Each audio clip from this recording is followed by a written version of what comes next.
question is, what is the Islamic Utopia like? The word utopia is probably not new to you, but did you know that it was coined 500 years ago by a man called Thomas More?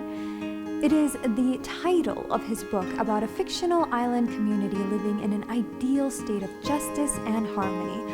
Although the idea of a utopia was understood as something good, in recent times many people have become more interested in dystopia, the opposite. Nowadays, the term utopia is more often used to describe a society or state which is unattainable, beyond human capability. Utopia in the original Greek means no place, while Thomas More used it to refer to a good place as a contrast to what he saw as a less than ideal society around him. Back in 2005, the World Bank was publishing blogs titled Against Utopia, and now there are new words such as protopia opposed to the idea of utopia. This reflects a drop in optimism and a growing sense of hopelessness.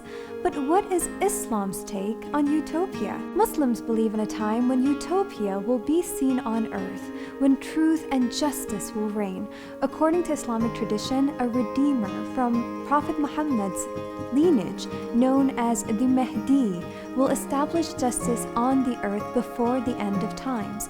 Not only that, Jesus will return from heaven to bring justice and help the Mahdi in his mission.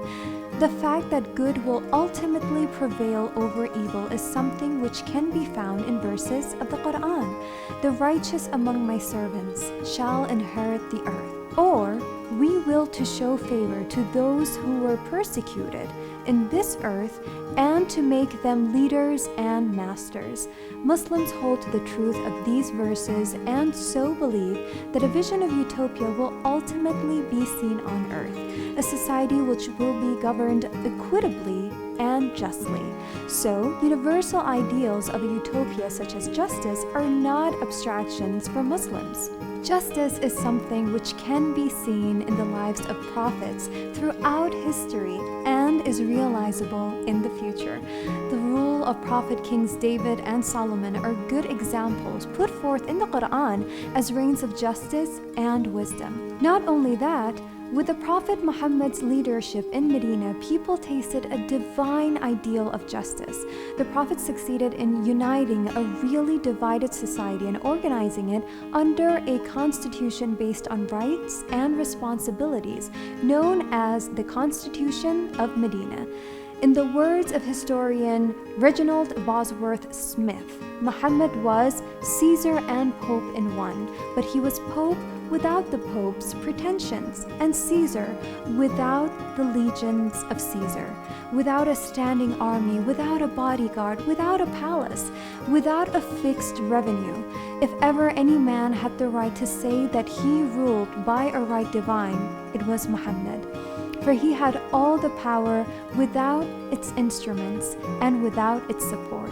Ali ibn Abi Talib, Prophet Muhammad's cousin and the fourth caliph, instructed his supporter Malik al-Ashtar, whom he appointed governor of Egypt, with clear guidelines for a model state. Ali had given a letter to Malik full of advice and wise counsel on leadership, but Malik died in 660 AD on his way to Egypt before his term as governor began. Although Malik never had a chance to implement the ideals described by Ali, Ali's letter survives and is a testament to society governed by Islamic ideals. A few excerpts from that letter give us an insight into such ideals. Habituate your heart to mercy for the subjects and to affection and kindness for them. Do justice for God and do justice toward the people. It is the common people of the community who are the pillars of the religion.